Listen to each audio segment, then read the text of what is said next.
Okay, well, welcome back to OG's Garage. Today we're going to be doing the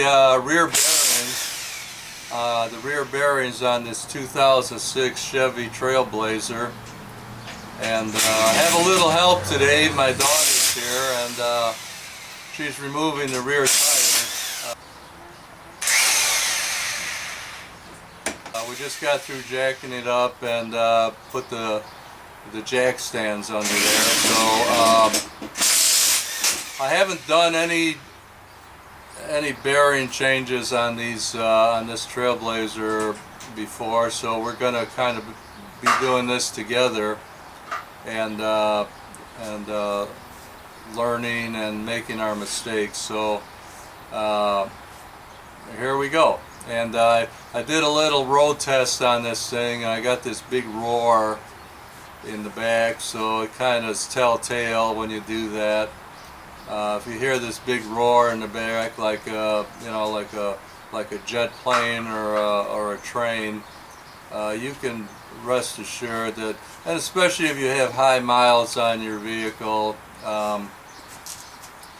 over 150, and especially if you've been pulling a trailer or something, heavy loads on that rear end, chances are that's your problem. It might still be, you might have a gear problem in your differential, but this is probably the easiest thing to do.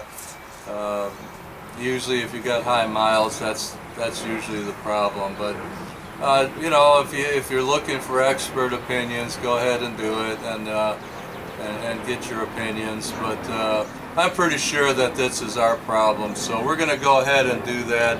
So what I'm going to do now is I'm going to pull this brake caliper off of there and get underneath and take that differential cover off. Okay, well, this one right here has to come off, and you can see the one on the other side over here, that has to come off too. So you got two bolts that have to come off of there, so that's what we're going to be doing now to get this caliper off. So what I'm doing is removing this whole caliper,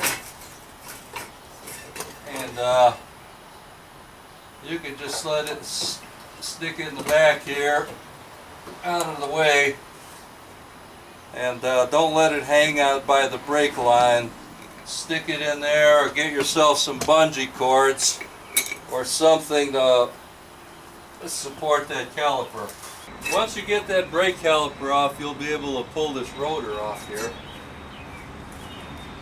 So here's the rear end here, and what I have to do is remove that cover off of there. And what I did is I took the spare out of here. You don't have to if you want to work around it, but I dropped the spare, and it gave me a little bit more room to take this case off.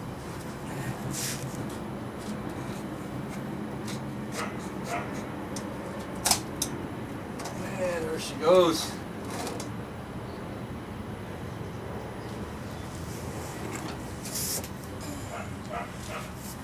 Make sure you have your drain pan ready. There's something down there to catch that.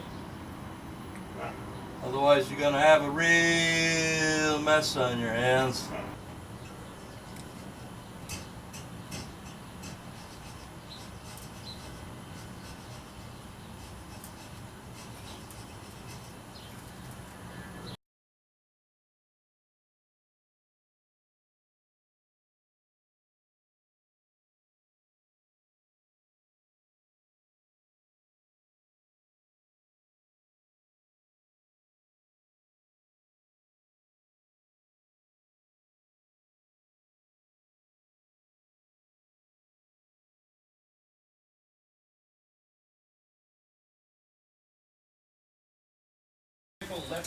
So once you remove that pin, you're going to, right inside the housing here, you'll also release these two spider gears, and you can inspect those. If they're really worn out or damaged, you have to replace these. And once you turn this so you can see the window and you can see your other gears, you can see the other gears in here.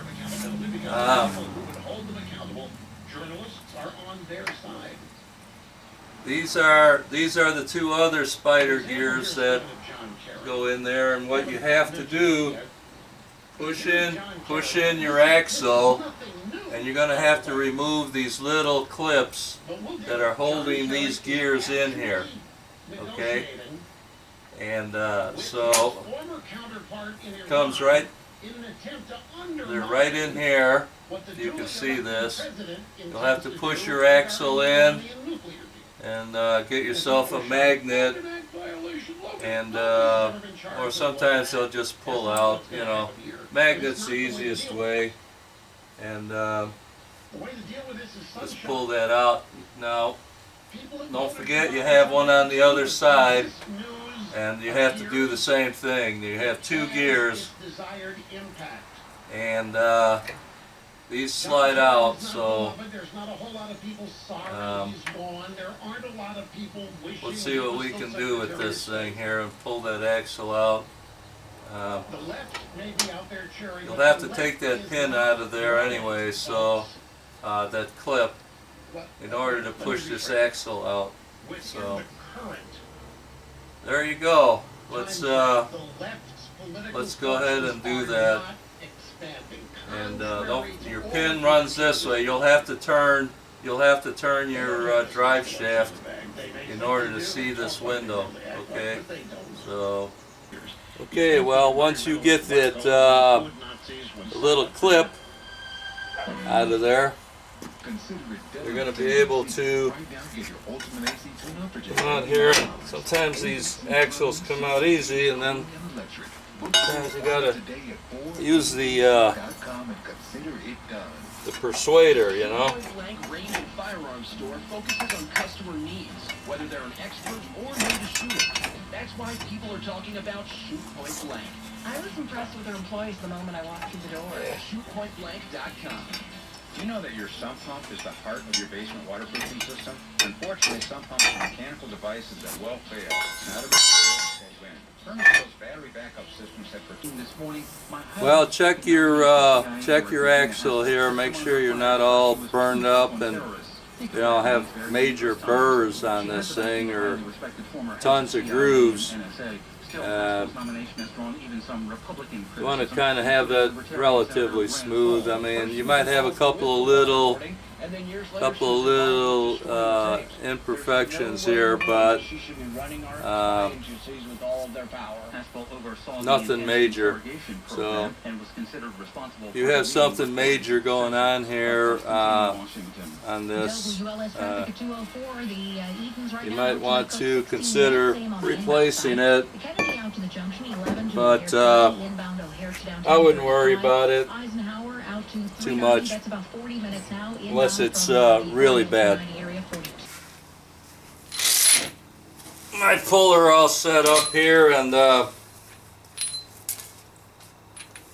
slide hammer. You're going to definitely need this system or something real close to it. Slide hammer to whap those bearings out, and you're going to need this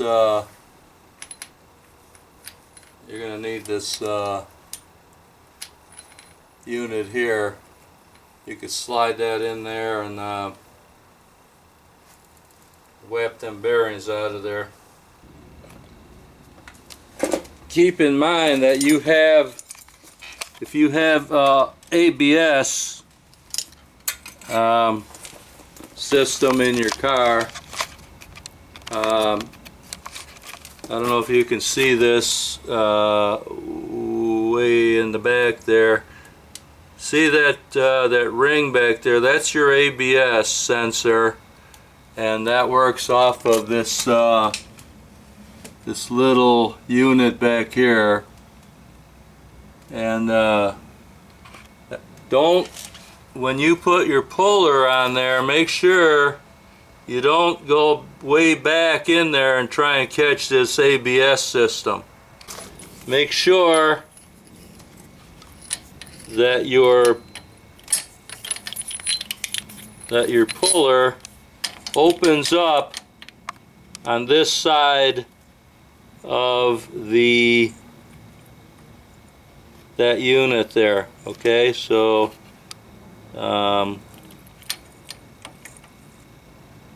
right behind the bearing. Don't go into this tube here, because you can fit this thing into that tube, but you don't want to be back there.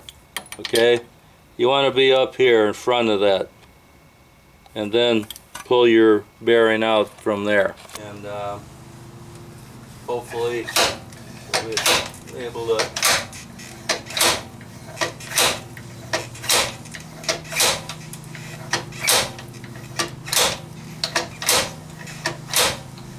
finally coming out.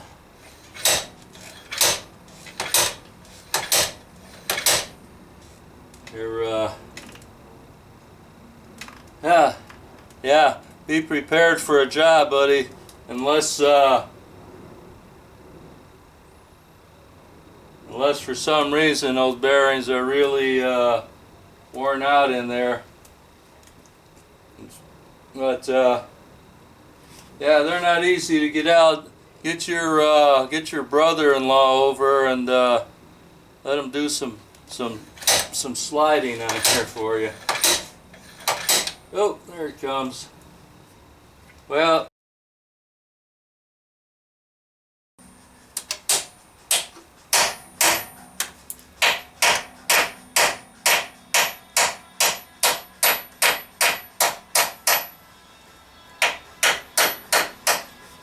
try and move it in there even so you don't wedge it. It's alright to tap on that ring a little bit as long as you don't hammer on it, like, you know, too much. And try not to hit your bearings. You'll have to pound away on these things, so get yourself a little sledge or a BFH.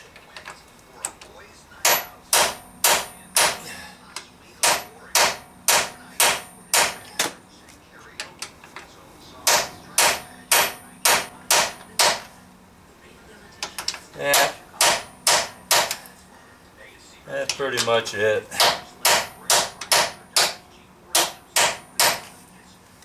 Yeah. Alrighty. And once you get those in there like that, get yourself a little gear oil. Put a little bit in there.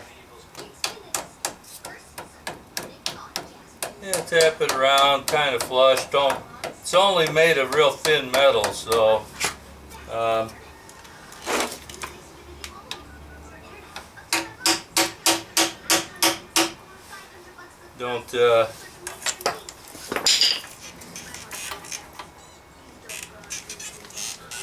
wham on it too hard, because you'll bend the hell out of it. You don't want to do that. There you go.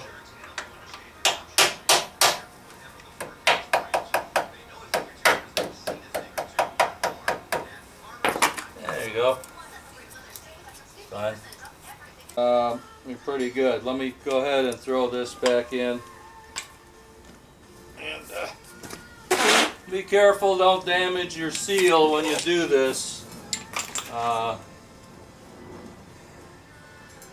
Kind of square up in here, and just kind of bring that in there until it kind of seats itself.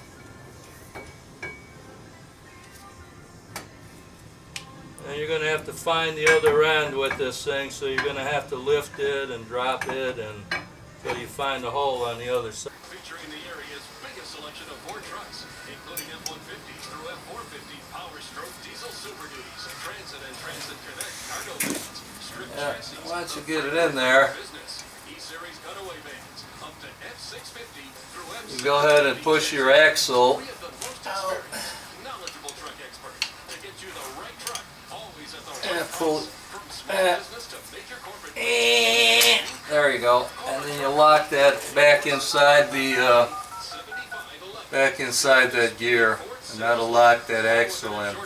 That's all that is your lock. I don't know if you saw that or not. Anyway, that's all set there now. Axle's locked in, and that's it. Let me go see what else I have to do here.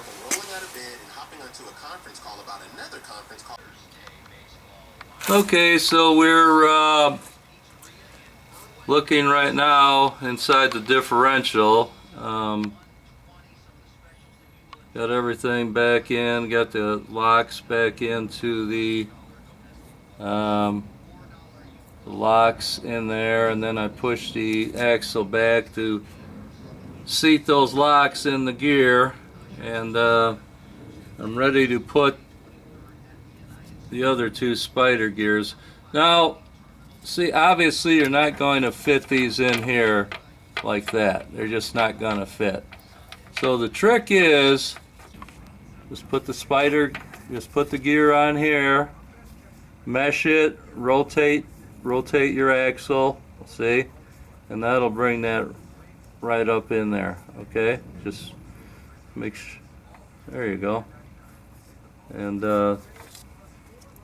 don't forget your little cap that goes with that. Okay, but at this time, you know, obviously you want to inspect all these. You want to inspect these gears here. If you see any damage, you're going to have to replace these gears. Like I say, once this lock pin is out of there, you can slide these right out. You can slide these right out and replace them, and put your lock, you know, put your lock back in there, and you're fine. So you can buy these in a kit. You know, you'll get the cross pin, you'll get the spider gears, and everything that comes with that. If it doesn't, you need it, you're gonna have to buy it separate. Okay, so let me finish putting these gears in here, and then I'm gonna put that cross pin back in there. And is when you put your cross pin in there, make sure you put it in the side that has the lock on it, the lock bolt, because you're going to have to lock these in, remember. So make sure that this hole goes to that side. So that'll go through there like that. Once you have those spider gears in there, you're going to be able to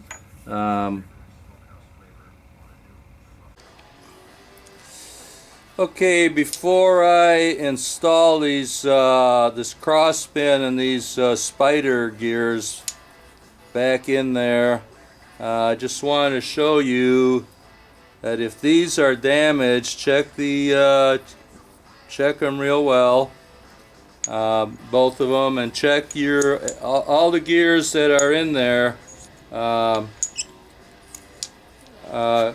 You should check and put them on your cross pin and wiggle them back and forth, and make sure that there's not a lot of play in here in these things. They should be pretty solid. You might get a little play in there, that's fine, but if you see that the hole is oblonged and shaped like an egg, you might want to replace these spider gears. So something to keep in mind. And if your pin is screwed up, you might want to replace that too. You can get all this stuff online. The pin is, I think, like $20-$25 depending on your vehicle. These spider gears are, maybe $100 and something dollars, for a set. It usually comes with 4 of them. There's 2 you could see in the differential that fit on the axle, and then these fit on the on this cross pin. So things to check. Check the gears in the differential. You might have, if there's any broken teeth or chipped teeth or really worn out, razor fine teeth. you might want to replace those. So let me get under there and do some work. So this is what it should look like. This is what it should look like when you have your gears back in without the pin. And you should. Then you'll have to turn your drive shaft to expose your the holes here. So let's see if we can do that. You're gonna have to have it neutral, obviously. And let's see if I can turn this. Hopefully I got everything lined up. And there's the hole. Let's see if I got the right side here. And yeah, I got the where I can lock this. Okay, well, I'm putting this cross pin back in there. What you might want to do, if your cross pin is kind of loose in there, might just want to put a little mark there where your hole is. Now, from this one spot right in here, I was able to get it straight enough where I could just tap it beyond this piece here. All you got to do is get this collar beyond this little bearing holder there, and once you get it up to that point, you should just be able to screw that in. So just thought I'd pass that along. Yeah, make sure that's tight in there. You don't want that coming out. It's got Loctite on there, so it's not going to come out of there. So I just wanted to show you the inside of this whole mechanism here, the way it's comes together, and you can see that cross pin in there is pushing up against the axle ends and preventing that axle from coming in and dropping that little pin, that little C-clamp out of there. So you can see how it all comes together, and you can see the C-clamp. You can see the C-clamp hidden in there on both sides, and the end of the axle here. So it's coming up against this cross pin. So now you know. Okay. Have fun.